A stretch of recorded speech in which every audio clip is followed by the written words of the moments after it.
أعوذ بالله من الشيطان الرجيم. بسم الله الرحمن الرحيم. ألف لام را.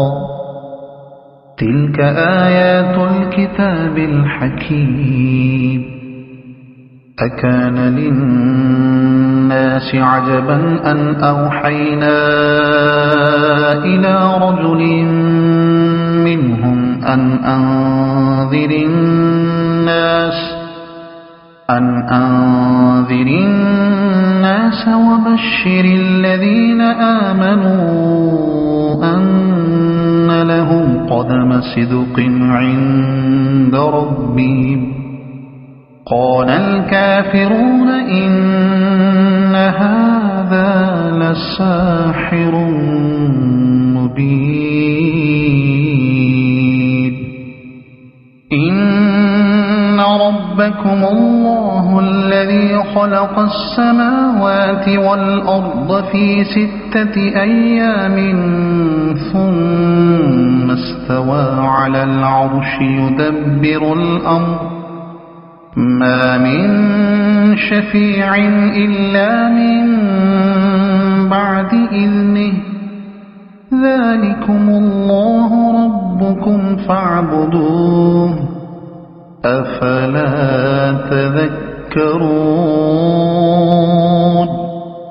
إليه مرجعكم جميعا وعد الله حقا. إنه يبدأ الخلق ثم يعيده ليجزي الذين آمنوا وعملوا الصالحات بالقسط والذين كفروا لهم شراب من حميم وعذاب أليم بما كانوا يكفرون. هو الذي جعل الشمس ضياء والقمر نورا وقدره منازل لتعلموا عدد السنين والحساب. ما خلق الله ذلك إلا بالحق يفصل الآيات لقوم يعلمون. إن في اختلاف الليل والنهار وما خلق الله في السماوات والأرض لآيات لقوم يتقون. إن الذين لا يرجون لقاءنا ورضوا بالحياة الدنيا واطمأنوا بها والذين هم عن آياتنا غافلون أولئك مأواهم النار بما كانوا يكسبون. إن الذين آمنوا وعملوا الصالحات يهديهم ربهم بإيمانهم تجري من تحتهم الأنهار في جنات النعيم. دعواهم فيها سبحانك اللهم وتحيتهم فيها السلام وآخر دعواهم أن الحمد لله رب العالمين.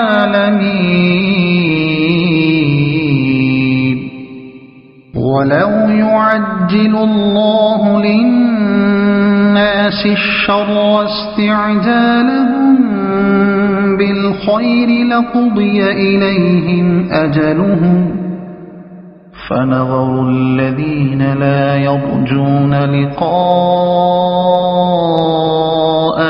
في طغيانهم يعمهون وإذا مس الإنسان الضر دعانا لجنبه أو قاعدا أو قائما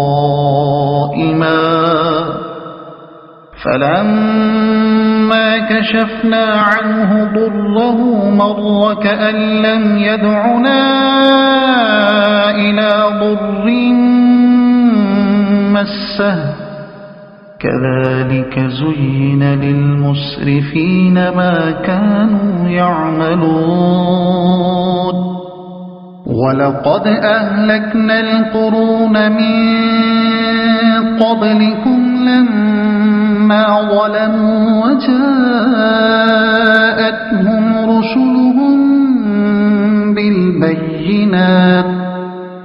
وجاءتهم رسلهم بالبينات وما كانوا ليؤمنوا كذلك نجزي القوم المجرمين ثم جعلناكم خلائف في الأرض من بعدهم لننظر كيف تعملون وإذا تتلى عليهم آياتنا بينات قال الذين لا يرجون لقاء نأت بقرآن غير هذا أو بدله قل ما يكون لي أن أبدله من تلقاء نفسي إن أتبع إلا ما يوحى إلي إني أخاف إن عصيت ربي عذاب يوم عظيم قل لو شاء الله ما تلوته عليكم ولا أدراكم به فقد لبثت فيكم عمرا من قبله أفلا تعقلون فمن أظلم ممن افترى على الله كذبا أو كذب بآياته إنه لا يفلح المجرمون ويعبدون من دون الله ما لا يضرهم ولا ينفعهم ويقولون هؤلاء شفعاؤنا عند الله قل أتنبئون الله بما لا يعلم في السماوات ولا في الأرض سبحانه وتعالى عما يشركون وما كان الناس إلا أمة واحدة فاختلفوا ولولا كلمة سبقت من ربك لقضي بينهم فيما فيه يختلفون ويقولون لولا أنزل عليه آية من ربه فقل إنما الغيب لله فانتظروا إني معكم من المنتظرين وإذا أذقنا الناس رحمة من بعد ضراء مستهم إذا لهم مكر في آياتنا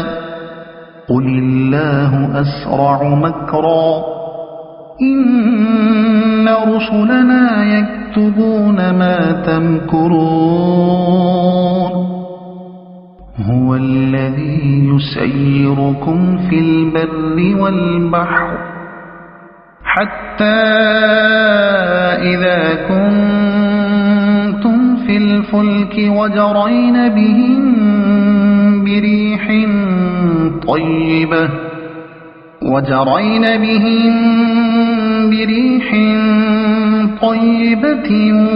وفرحوا بها جاءتها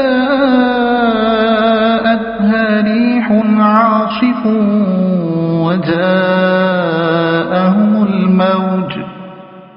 وجاءهم الموج من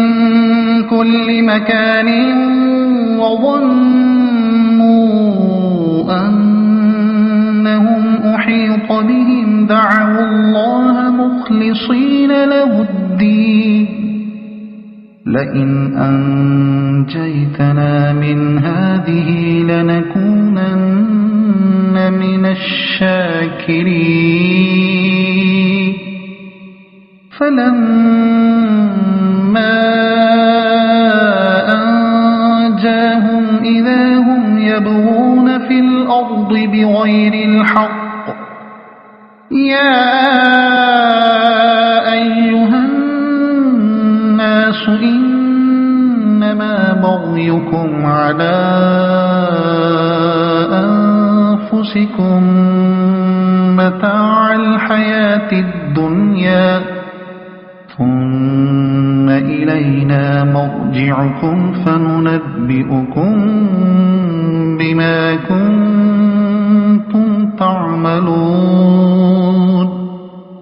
إنما مثل الحياة الدنيا كماء أنزلناه من السماء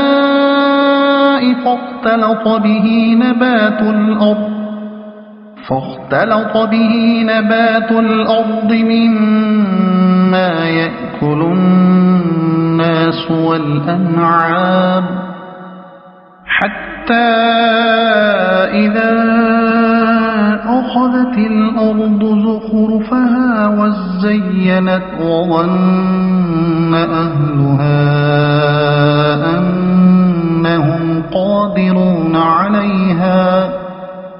أنهم قادرون عليها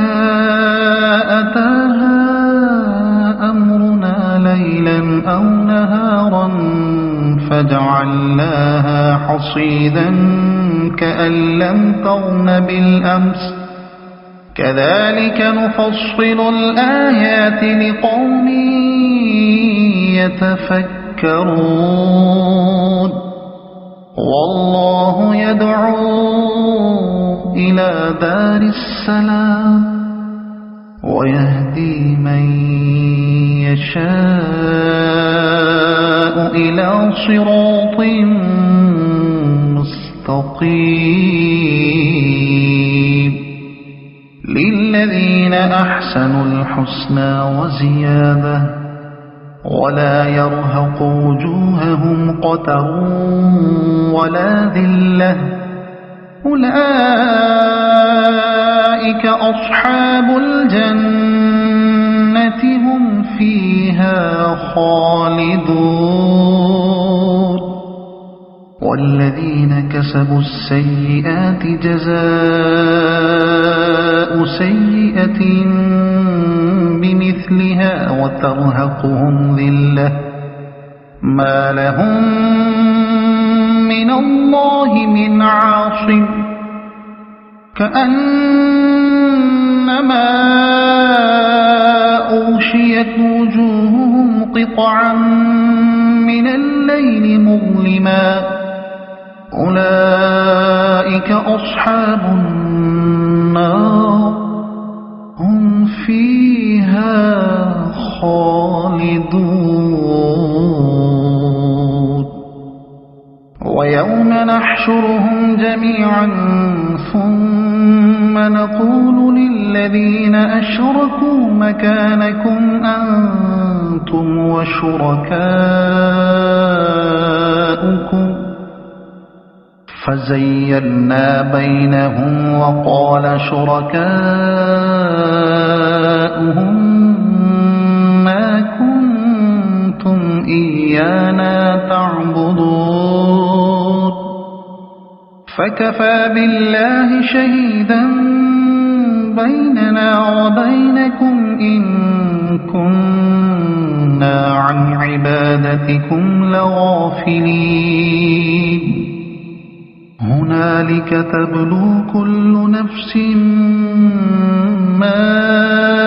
أسلفت وردوا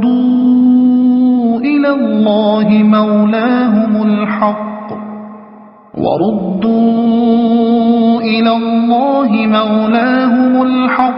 وضل عنهم ما كانوا يفترون قل من يرزقكم من السماء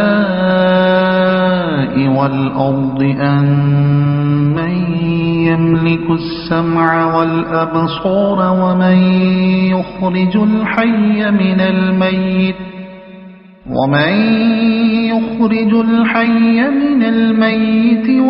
ويخرج الميت من الحي ومن يدبر الأمر فسيقولون الله فقل أفلا تتقون فذلكم الله ربكم الحق فماذا بعد الحق إلا الضلال فأنى تصرفون كذلك حقت كلمة ربك على الذين فسقوا أنهم لا يؤمنون قل هل من شركائكم من يبدأ الخلق ثم يعيده قل الله يبدأ الخلق ثم يعيده فأنى تؤفكون قل هل من شركائكم من يهدي إلى الحق قل الله يهدي للحق أفمن يهدي إلى الحق أحق أن يتبع أم من لا يهدي إلا أن يهدى فما لكم كيف تحكمون وما يتبع أكثرهم إلا ظنا إن الظن لا يغني من الحق شيئا إن الله عليم بما يفعلون وما كان هذا القرآن أن يفترى من دون الله ولكن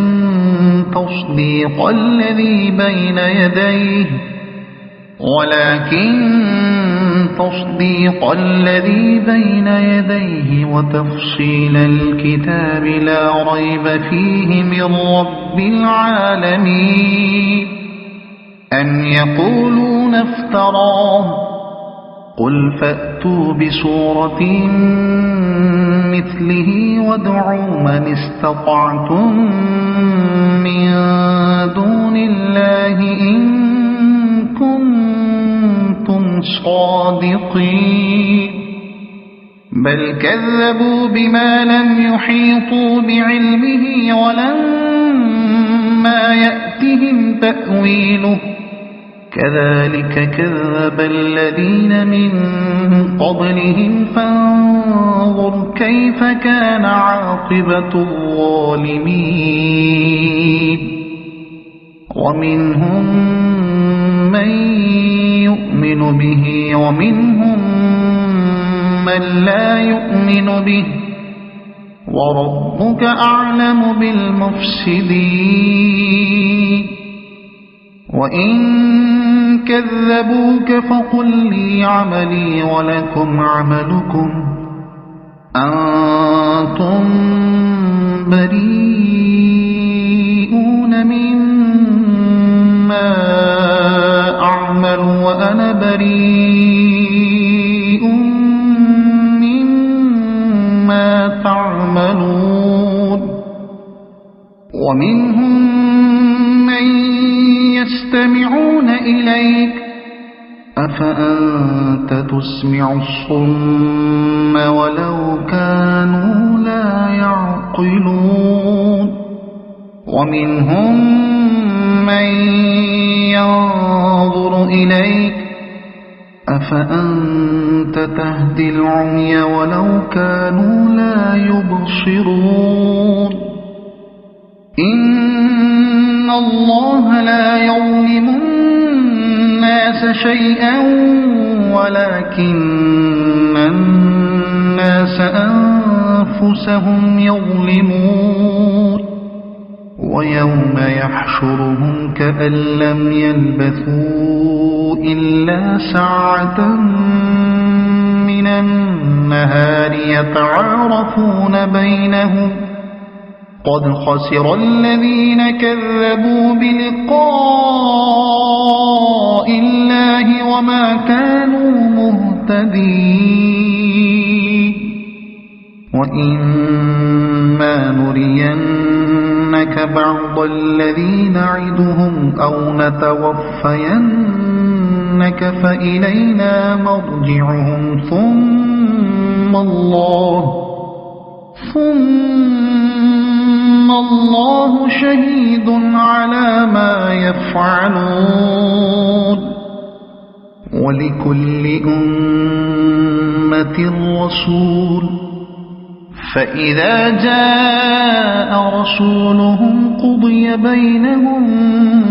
بالقسط وهم لا يظلمون ويقولون متى هذا الوعد إن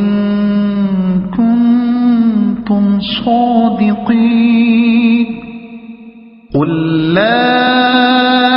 أملك لنفسي ضرا ولا نفعا إلا ما شاء الله لكل أمة أجل إذا جاء أجلهم فلا يستأخرون ساعة ولا يستقدمون قل أرأيتم إن أتاكم عذابه بياتا أو نهارا ماذا يستعجل منه المجرمون أثم إذا ما وقع آمنتم به الآن وقد كنتم به تستعجلون ثم قيل للذين ظلموا ذوقوا عذاب الخلد هل تجزون إلا بما كنتم تكسبون ويستنبئونك أحق هو قل إي وربي إنه لحق وما أنتم بمعجزين ولو أن لكل نفس ظلمت ما في الأرض لافتدت به وأسروا الندامة لما رأوا العذاب وقضي بينهم بالقسط وهم لا يظلمون ألا إن لله ما في السماوات والأرض ألا إن وعد الله حق أكثرهم لا يعلمون هو يحيي ويميت وإليه ترجعون يا أيها الناس قد جاءتكم موعظة من ربكم وشفاء لما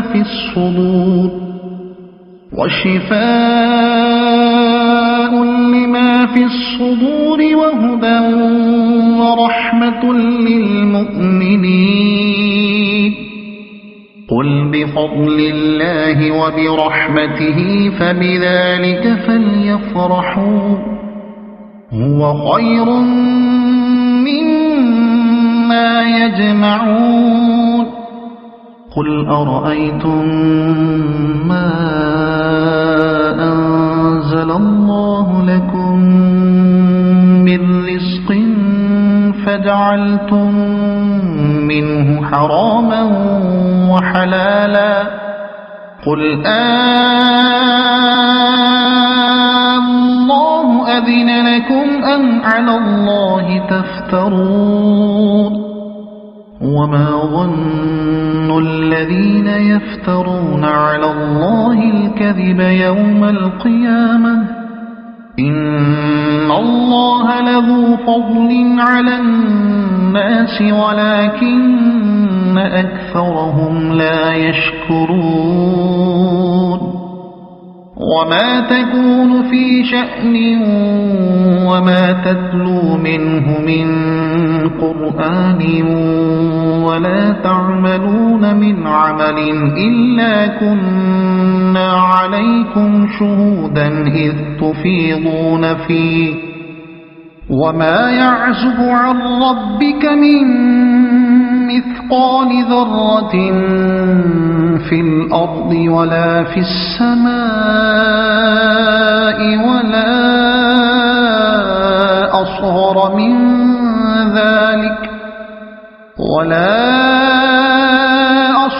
من ذلك ولا أكبر إلا في كتاب مبين ألا إن أولياء الله لا خوف عليهم ولا هم يحزنون الذين آمنوا وكانوا يتقون لهم البشرى في الحياة الدنيا وفي الآخرة لا تبديل لكلمات الله ذلك هو الفوز العظيم ولا يحزنك قولهم إن العزة لله جميعا هو السميع العليم ألا إن لله من في السماوات ومن في الأرض وما يتبع الذين يدعون من دون الله شركاء إن يتبعون إلا الظن وإن هم إلا يخرصون هو الذي جعل لكم الليل لتسكنوا فيه والنهار مبصرا إن في ذلك لآيات لقوم يسمعون قالوا اتخذ الله ولدا سبحانه هو الغني له ما في السماوات وما في الأرض إن عندكم من سلطان بهذا أتقولون على الله ما لا تعلمون قل إن الذين يفترون على الله الكذب لا يفلحون متاع في الدنيا ثم إلينا مرجعهم ثم نذيقهم العذاب الشديد بما كانوا يكفرون واتل عليهم نبأ نوح إذ قال لقومه يا قوم إن كان كبر عليكم مقامي وتذكيري بآيات الله فعلى الله توكلت فأجمعوا أمركم وشركاءكم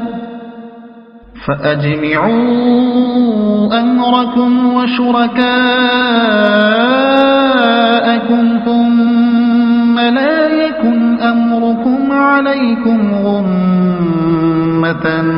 ثم اقضوا إلي ولا تنظرون فإن توليتم فما سألتكم من أجر إن أجري إلا على الله وأمرت أن أكون من المسلمين فكذبوه فنجيناه ومن معه في الفلك وجعلناهم خلائف وأغرقنا الذين كذبوا بآياتنا فانظر كيف كان عاقبة المنذرين ثم بعثنا من بعده رسلا إلى قومهم فجاءوهم بالبينات فما كانوا ليؤمنوا بما كذبوا به من قبل كذلك نطبع على قلوب المعتدين ثم بعثنا من بعدهم موسى وهارون إلى فرعون وملئه بآياتنا فاستكبروا وكانوا قوما مجرمين فلما جاءهم الحق من عندنا قالوا إن هذا لسحر مبين قال موسى أتقولون للحق لما جاءكم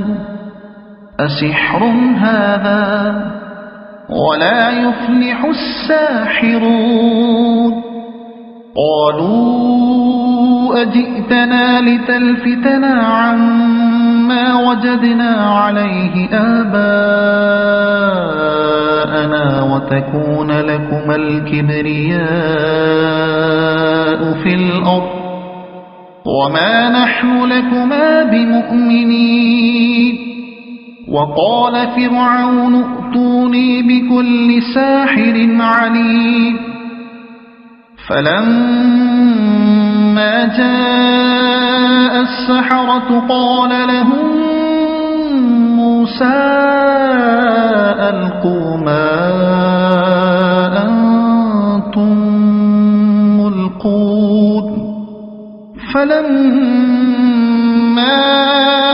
ألقوا قال موسى ما جئتم به السحر إن الله سيبطله إن الله لا يصلح عمل المفسدين ويحق الله الحق بكلماته ولو كره المجرمون فما آمن لموسى إلا ذرية من قومه على خوف من فرعون وملئهم أن يفتنهم وإن فرعون لعال في الأرض وإنه لمن المسرفين وقال موسى يا قوم إن كنتم آمنتم بالله فعليه توكلوا إن كنتم مسلمين فقالوا على الله توكلنا ربنا لا تجعلنا فتنة للقوم الظالمين ونجنا برحمتك من القوم الكافرين وأوحينا إلى موسى وأخيه أن تبوأ لقومكما بمصر بيوتا وجعلوا بيوتكم قبلة وأقيموا الصلاة وبشر المؤمنين وقال موسى ربنا إنك آتيت فرعون وملأه زينة وأموالا في الحياة الدنيا ربنا ليضلوا عن سبيلك ربنا اطمس على أموالهم واشدد على قلوبهم فلا يؤمنوا حتى يروا العذاب الأليم قال قد أجيبت دعوتكما فاستقيما ولا تتبعان سبيل الذين لا يعلمون وجاوزنا ببني إسرائيل البحر فأتبعهم فرعون وجنوده بغيا وعدوا حتى إذا أدركه الغرق قال آمنت أنه لا إله إلا الذي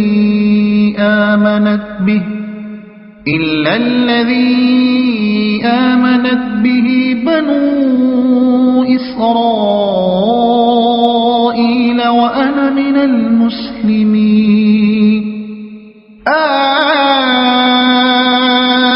الآن وقد عصيت قبل وكنت من المفسدين فاليوم ننجيك ببدنك لتكون لمن خلفك آية وإن كثيرا من الناس عن آياتنا لغافلون ولقد بوأنا بني إسرائيل مبوأ صدق ورزقناهم من الطيبات فما اختلفوا حتى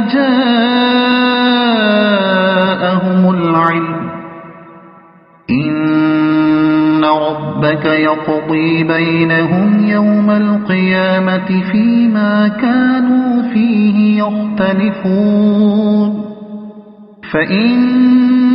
كنت في شك مما أنزلنا إليك فاسأل الذين يقرؤون الكتاب من قبلك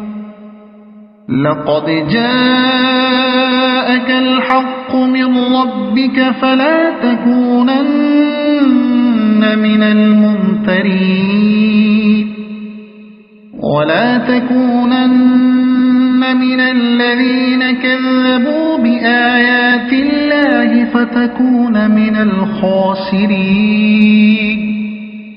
إن الذين حقت عليهم كلمة ربك لا يؤمنون ولو جاءتهم كل آية حتى يروا العذاب الأليم فلولا كانت قرية آمنت فنفعها إيمانها إلا قوم يونس لما آمنوا كشفنا عنهم عذاب الخزي في الحياة الدنيا ومتعناهم إلى حين ولو شاء ربك لآمن من في الأرض كلهم جميعا أفأنت تكره الناس حتى يكونوا مؤمنين وما كان لنفس أن تؤمن إلا بإذن الله ويجعل الرجس على الذين لا يعقلون قل انظروا ماذا في السماوات والأرض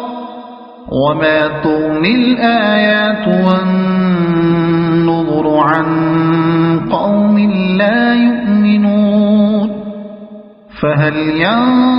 ينتظرون إلا مثل أيام الذين خلوا من قبلهم قل فانتظروا إني معكم من المنتظرين ثم ننجي رسلنا والذين آمنوا كذلك حقا علينا ننجي المؤمنين قل يا أيها الناس إن كنتم في شك من ديني فلا أعبد الذين تعبدون من دون الله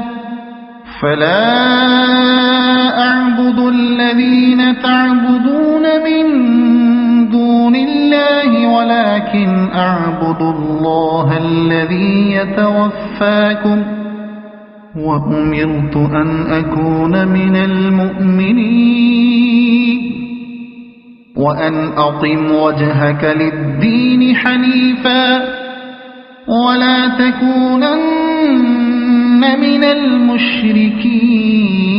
المشركين ولا تدع من دون الله ما لا ينفعك ولا يضرك فإن فعلت فإنك إذا من الظالمين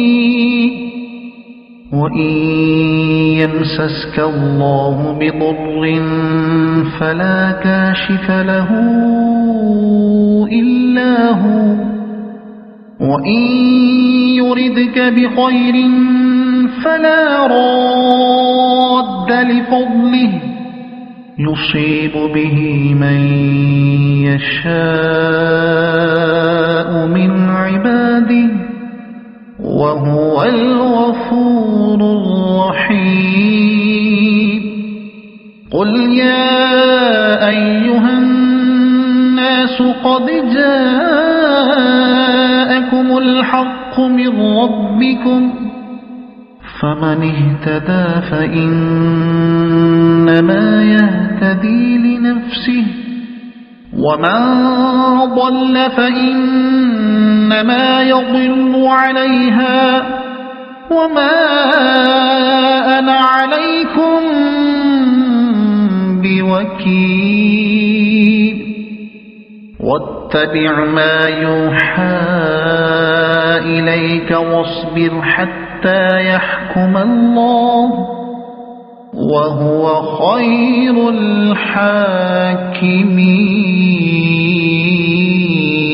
الحاكمين صدق الله